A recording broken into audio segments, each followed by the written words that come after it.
It was a collective team effort for the New Jersey Devils as they put up a touchdown and a field goal on the San Jose Sharks, and the defense came to play, but not in the way you're thinking of. And oh, captain, my captain, what an outing from Nico Hischier. We have a lot to break down in today's episode of Locked On Devils. Buckle up, everybody. Do the baby shark. Do. You're Locked On Devils, your daily podcast on the New Jersey Devils. Part of the Locked On Podcast Network, your team every day. Hi, this is Bryce Salvador, and you're Locked On Devils with Trey Matthews. Scores! Oh, Steven stepped up, nailed him. Brodor's got the puck. What a shot. The Devils win the Stanley Cup. Alrighty now, what is up, New Jersey? Welcome back to the Locked On Devils podcast here on Locked On Network. I'm your host, college hockey play-by-play announcer, Devils writer for Pucks and Pitchforks, and also part-time credential media member, Trey Matthews. The New Jersey Devils are off to a pretty decent start to their California road trip. They're starting to feel some of that California love because they won big against the San Jose Sharks by a score of 7-2. In the first segment, I will share some of my main takeaways from the game. Then in the second segment, I will name some players that caught my eye during the matchup and also list my 3 stars of the game. And then in the third and final segment, like I do to close out every post-game recap episode, I will compare the stats and give the Devils a letter grade. So let's look at what the Devils rolled off with to begin the matchup. Lindy Ruff decided to start 11 forwards and 7 defensemen. Some of the key moves he made was he stuck to his guns and kept Timo Meier paired alongside with Nico Hischier and Jesper Bratt. That's the same top line that the Devils rolled with in their game against the Tampa Bay Lightning. Andre Palat, Jack Hughes, Curtis Lazar on the second line. Third line, Tyler Toffoli, Eric Haula, Dawson Mercer. The fourth line that consisted of 2 forwards, Chris Tierney and Alexander Holtz. And for what it's worth, Lindy Ruff did reveal that Alexander Holtz has been dealing with a sickness the last couple days. So I guess that's okay in this sort of context, but you be the judge of that. Defensive pairings, Kevin Ball, John Marino, Luke Hughes, Brendan Smith. Don't agree with that lineup combo, but I guess you could get away with it against the Sharks, who have only won 15 games this season.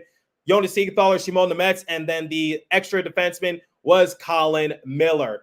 Something that I've been talking about the last couple of weeks is that I felt as though that Timo Meier wasn't really being given a decent chance to really showcase his skill set. And I understand that he's been dealing with some injuries throughout the course of the year. And honestly, he might still be dealing with something for the time being. But I just said that you got to put Timo Meier alongside Jack Hughes or Nico Hischier, because having Curtis Lazar man the center position and Dawson Mercer and Timo Meier be on his wing, it's just not going to work in that sort of sense. And it's just wasting the talent of Timo Meier. So I really liked this lineup decision by Lindy Ruff to put Timo on the same line as Nico Hischier and Jesper Bratt. Albeit, I am still a big fan of the Andre Palat, Nico Hischier, and Jesper Bratt line. I think that's been one of the more consistent and well-utilized lines throughout the course of the season for the Devils. But like I said in a recent episode, desperate times call for desperate measures. And I like that Lindy Ruff is still sticking with Jack Hughes at center, because that's Jack Hughes' natural position, and you really need to stick them there. He is not a winger. And then Eric Haula, he still has a couple of decent wingers who are capable of scoring. Tyler Toffoli leading the Devils team in goals, and then Dawson Mercer, who is capable of scoring, but he was in desperate need to break his drought, because entering this matchup, he had gone the last 7 games without recording a point. And this worked beautifully for Devils, because in the first period, it was the same old Devils, because Nico scored on Nico. No, not Nico Hischier. Nico Sturm of the Sharks scoring on Nico Dawes. I don't know what the record is for allowing the first goal of the game in a single season, but I think the Devils are well on pace to break that record. I'm going to have to do some digging around. But anyway, yes, the Devils let up the first goal of the game, and it came late in the first period. But you saw throughout the course of that period that the Devils were creating good looks for themselves, especially on that power play, because they had 5 shots on Mackenzie Blackwood. But Mackenzie Blackwood was robbing the Devils point blank. And I want to give a shout out to a few former Devils players, and we'll talk about Mackenzie Blackwood momentarily. But the first shout I want to give is Fabian Zetterlund, who is on the top line for the Sharks, and he currently has 15 goals, 8 assists for a grand total of 23 points. Nikita Ahotuk also played in this game, And so far this season, he has 1 goal, 6 assists for a grand total of 7 points. He's still spending a lot of time in the penalty box. Entering this game, he had spent 40 minutes in the sin bin. And then the big one is Mackenzie Blackwood. The numbers don't do Blackwood justice. Entering this matchup, he had a record of 9-18-3, a 3.51 goals against average, and an .898 save percentage. Like I said, I don't think that truly reflects as to what Mackenzie Blackwood has done for the Sharks this year. At least during the games that I've tuned in for, it seems like Mackenzie Blackwood is the last line of defense, and he's doing everything he can to try to keep the Sharks head above water in some sort of way. No pun intended, but this is exactly what I wanted for Mackenzie Blackwood, which was, it was sad to see him go, and I did predict it going into the offseason, but I just said he wanted to go where the opportunity was best for him. And I remember he told me that during exit interviews, and I said it wasn't going to be with the Devils, but maybe with a different organization. Now he's with the San Jose Sharks. He gets to start over. It's a rebuilding team. They're still light years away from trying to nab a playoff spot, but this is exactly what Blackwood needed, was just a complete reset. And I know the numbers, if you're scoreboard watching, it's not all that good, but I think any Sharks fan, any Sharks media, they'll tell you that Mackenzie Blackwood is not at fault for those numbers. Unfortunately, he just doesn't have a good defense in front of him. And ironically, Mackenzie Blackwood, according to Christy Flannery of the Hockey News, dealt with his first injury this year. And what's the ironic part? It comes against his former team, because late in the period, after making a save right before a media timeout, Mackenzie Blackwood got up on his own willpower, skated over to the bench, and Kaapo Kakkonen had to come in for relief. And people were wondering what happened to Mackenzie Blackwood. Apparently, he just got injured. And I looked at the play multiple times. It didn't look like anyone fell on him. It didn't look like the shot was all that hard, but something must have just not set well with them. And he just had to say, I had to come out. But that was a little sad to see. And I guess it gives Devils fans deja vu. But at the end of the day, I still think Mackenzie Blackwood is in a great position, and I just wanted to give him a shout out. But the second and third period, it was all Devils, because after they let up the first goal of the game, 7 unanswered goals. And I think the big talking point for the second period was the Devils just going back to their roots, which was playing with speed. I think it's been quite evident the last few games that something that the Devils have been struggling in is their zone entry. And we all know the Devils love to play with speed. And you saw it on the goals that were scored by Jesper Bratt, by Jack Hughes, and also Kevin Ball to an extent, because Jesper Bratt, he enters the zone with some decent speed. He sees Timo Meier chugging down the lane. And I've said this before, Timo Meier, he's not the fastest guy out there, but he has some pretty damn good speed for someone his size, and passed it over to Meier. Meier passed it on back to Jesper Bratt, and Bratt goes back door. Then Jack Hughes, and he sees an open sheet of ice, full steam ahead. That's the Jack Hughes that we know and love. That's what makes Jack Hughes so special, and that's been missing from Jack the last few games, which is just missing that firepower and that capability of just finding the open sheet of ice and using his speed to his advantage. Because I think it's safe to say that Jack Hughes, when he's full steam ahead, nobody's going to catch up to him. And then for Kevin Ball, what a slap shot. And what great hustle from the Devils, as well, as Ball got his first goal of the season. And we'll talk more about his impact from a statistical standpoint in the second segment. But that was just the main takeaway I got from the second period, which was the Devils just playing with speed. And then in the third period, it was just the art of defense. And no, not in the way you're thinking, but Colin Miller, Brendan Smith racking up goals right after Kevin Ball got a goal in the second period. It carried over to the final period of regulation, and the Devils were it was just a big snowball effect that just kept carrying and carrying and carrying. And I loved how the Devils played. And according to Amanda Stein, here's what she got from speaking with Nico Hischier, Timo Meier, and Kevin Ball in the locker room.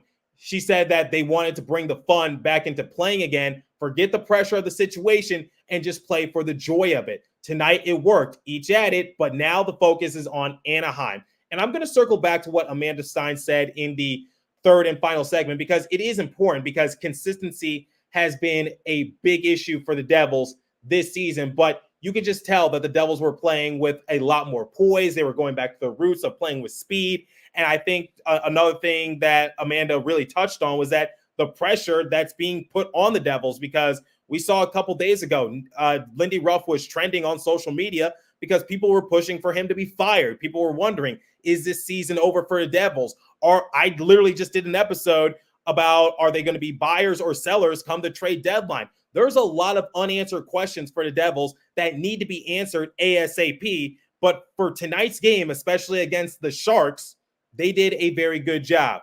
Once again, I'll circle back to what Amanda Stein said, because I think it is important to just know that the Devils need to build on this somehow, some way. But before we continue, let me tell you guys about Sleeper. Regardless of where the Devils are at in the current standings, I want to remind you that you can win big by playing daily fantasy hockey on Sleeper, the official daily fantasy app of the Locked On NHL Network. Sleeper is our number one choice for daily fantasy sports, especially daily fantasy hockey. Because with Sleeper, you can win 100 times your cash in daily fantasy hockey contests.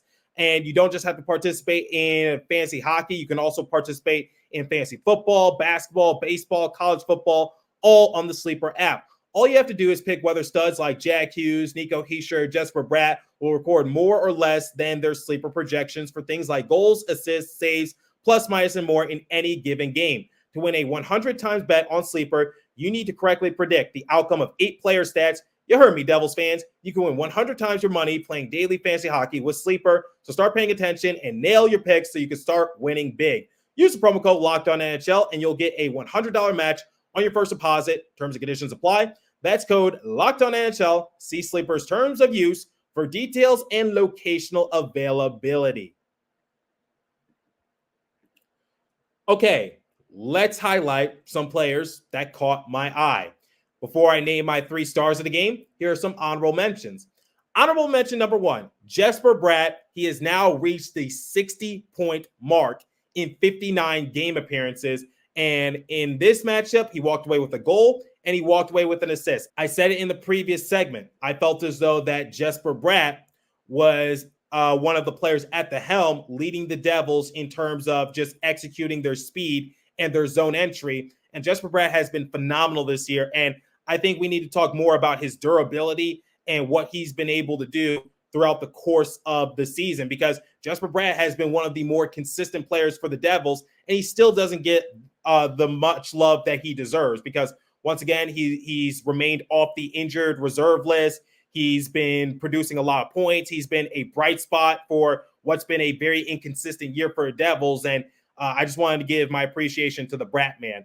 Now, defense, like I said in segment 1, the defense came out to play, but not really on the defensive side of things. Well, they did, because the Sharks only scored 2 goals. But I'm talking about, like, who predicted for Kevin Ball, Colin Miller, and Brendan Smith to all record a goal in the same game?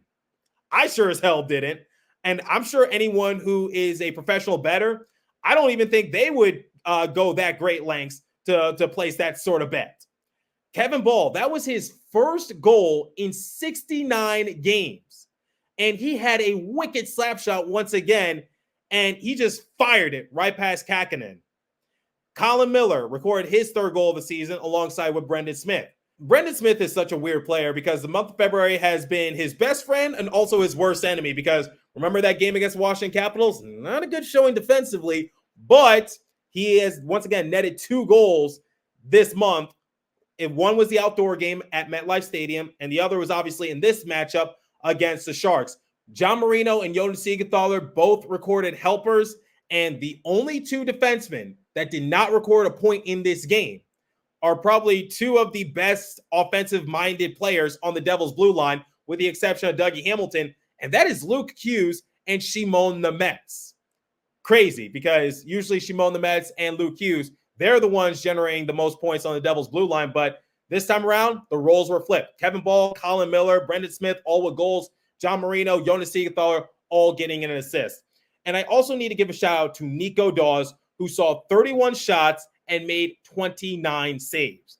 Nico Dawes picking up what he's been able to do the last few outings for Devils. I know he's been overworked to an extent, but it's amazing what rest can do for you, because I'd say this was his best outing in a good while to his standards. Like I'm talking, when I say a good while, I don't mean like a month or 2 months in the past. I'm just talking about like a few games ago, because remember, even though the Devils got the win against the Canadiens, Bill Spaulding acknowledged on air that Nico Dawes wasn't at his sharpest, just getting some rest, and now 31 shots, making 29 saves. Okay, on to my 3 stars of the game. My 3rd star, Jack Hughes, a 3-point night, recording a goal and 2 assists. And he also had 11 shots.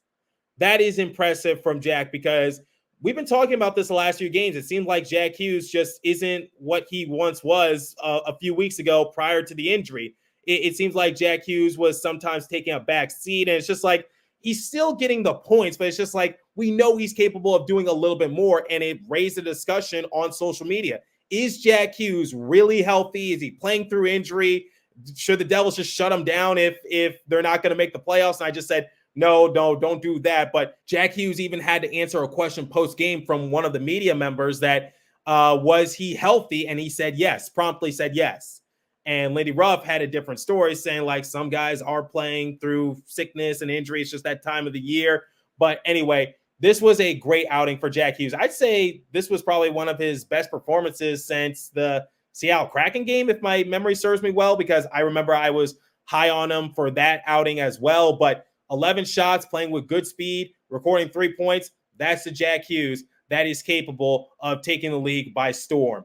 My 2nd star, in his return to San Jose for the first time since being traded, Timo Meier, a 2-point night. And don't look now, but Timo Meier now has 4 points in his last 3 games. And I don't usually record episodes during the weekend, but Timo Meier had a great outing against the Montreal Canadiens. I felt so bad that I wasn't able to record an episode and talk about it, but I just needed to give him his props because Timo Meier, similar to Jack Hughes, he might be dealing with something. He might be playing through bumps and bruises, but being put on that line with Nico Hischier, I think it just rejuvenated him and gave him more life. And also, Timo Meier could have had a 3-point night because he actually did score a goal. Unfortunately, it had to get waved off due to Andre Palat supposedly being offsides, and the referees made their decision promptly. Now, I was listening to the game on the radio at one point, and Matt Loughlin and Chico Resch had the call, as always, and they were a little, thickeny on it. They were like, I don't think Andre Palat was offsides in that case. They were a little confused, but the fact that the referees looked at the video replay and made a decision with the snap of the finger, it goes to show you that he probably was offsides. Personally, I don't think he was offsides looking at the replay, and I think that was kind of mean of the San Jose Sharks because, once again, this is a reunion for Timo Meier. He scored the goal. You're not going to win the game anyway. Just let him have it. I don't know, but maybe I'm just maybe I'm just thinking too biased in this case. But Timo Meier could have walked away with 3 points, but a 2-point night, I'm sure he'll take that any day of the week. And the only reason I did not make Timo Meier my first star of the game is because Nico Hischier had a dominant performance and was sharing the sugar all night long, recording 3 assists and also scoring. And Nikita Holtuk in the 3rd period brought Hischier down to the ground at one point, and Hischier still scored it. And I'm just like, Nikita, you know better than that, buddy. You know that Nico Hischier, you can knock him down, but he's going to get right back up as long as he's not injured. And he's going to try to muscle his way to a victory, and that's exactly what he did. So I was rather impressed with Nico Hischier trying to get his teammates involved, and he got his 3 assists before he got the goal. And worth mentioning that Hischier reached 200 career assists tonight, which is very impressive for the captain. And I know a lot of people are usually on Nico Hischier saying he doesn't lead by example. Well, being responsible for 4 of the 7 goals scored by the Devils, so getting the goal and also assisting on 3 of those, I think that's a good lead by example type of caliber game from Nico Hischier. Great outing from the captain. Now, I'm going to compare the stats, give the Devils a letter grade, and also share my thoughts as to whether or not they are officially back. But before we continue, let me tell you about Camino Consulting. You've heard of our online families and couples course and taken advantage of the Locked On 25% discount running to the end of the month. But what about the live seminars? In both sport and business, the challenge in differentiating candidates and recruits is the endless battle. Everyone can demonstrate their measurable and qualifications, but we all know it is the intangibles that matter when these things are similar. Contact Camino Consulting for the team and management seminars to get a peek behind the curtain and watch your next recruiting class or hiring group become one of the most effective you've ever seen.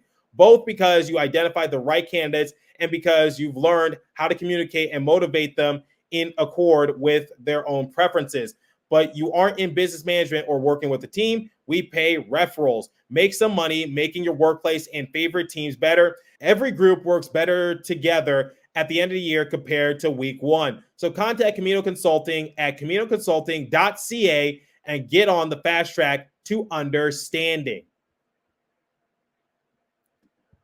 Okay, so before I compare the stats and give the Devils a letter grade, let me answer this question because I've been receiving all sorts of messages from various people asking a similar question, which is, are the Devils back? Well, circling back to what Amanda Stein posted on X, and in which she spoke with Nico Hischier, Timo Meier, and Kevin Ball post-game, she said that each player added that the focus is now on Anaheim. Basically, my point of view from that is that the players are happy that they had fun this game, but they got to showcase that they can remain consistent. And remember, they've lost to the Sharks before, so they were on a mission to try to defeat them. And now the same can be said for the Anaheim Ducks, because the Ducks have been struggling this year as well. And then they got to challenge their next matchup after the Ducks against the Los Angeles Kings, who are also in search for a playoff position. And they're going to play desperate and they're going to play hungry, similar to what happened when they came to the Prudential Center. And I'm just going to say that I'm not going to jump on that bandwagon and say that the Devils are back, because I said it earlier in the episode at one point, but the Sharks going into this matchup had 15 wins. I expect for the Devils to blow them out the water 7-2, no pun intended, and not a reference to Steven Spielberg's Jaws, the ending of it. If any of you get it, that's for any of my movie buffs. But going back to what I was saying, I fully expect for the Devils to beat the Sharks in that sort of capacity. In fact, I wanted them to beat San Jose 10-0. This is a 15-win team that they're going up against. That's to be expected. So if you're saying that the Devils are back, no, they did what they were supposed to do. Now the main question is, can they do it more consistently? Because they're capable of scoring and they're capable of playing a decent game, but you have to try to maintain it. Do it against the Ducks and then do it against the Kings. And remember, the Devils' longest win streak this year is 3 games, if my memory serves me well, and they've done it a few times. That's my 2-cent opinion. So if you're messaging me saying like the Devils are back, or if you're one of the people on social media saying that the Devils are back, I'm just going to say pump the tires a little bit and slow down. They got a good win against a 15-win team. That's great and all, and that's a couple of points onto the scoreboard. But they got to do it more times than not. They got to do it more often. That's my stance on this. Now, let's compare the stats. Give the Devils a letter grade. Get out of here. Shots on goal differential, 44-31 in favor of the Devils. Face-off percentage, 54.7% to the Devils, 45.3% to the Sharks. Power play, Devils were 0 for 2. What a surprise. Sharks were 0 for 1. Hits, 13-6 in favor of the Sharks. Block shots, 14-12 in favor of the Sharks. Giveaways, Sharks led that department 8-7. Takeaways, Devils led that department 10-9. If I had to give the Devils a letter grade, I'll give them an A- because they still made some mistakes, especially giving up the first goal of the game to Nico Sturm and putting up another goose egg in the power play statistic. But it was still a good game. They got a lot of shots on both Blackwood and Kakkonen, and it seemed like the Devils were going back to their old roots, and this was a good outing. But keep in mind, if I said it once, I said it 1,000 times, Sharks, 15-win team. We'll see what the Devils do in their next matchup. And once again, I will be present for that game against the Anaheim Ducks. And if you see me at the Honda Center, don't be afraid to come by and say hi. A couple days later, I'll be at Crypto.com Arena covering the Kings and Devils as well. So if you see me around the Staples Center, then don't be afraid to stop by and say hi as well. As for this episode, that's all the time I have for you. Continue to stay safe. Have a wonderful day, New Jersey. Go Devils.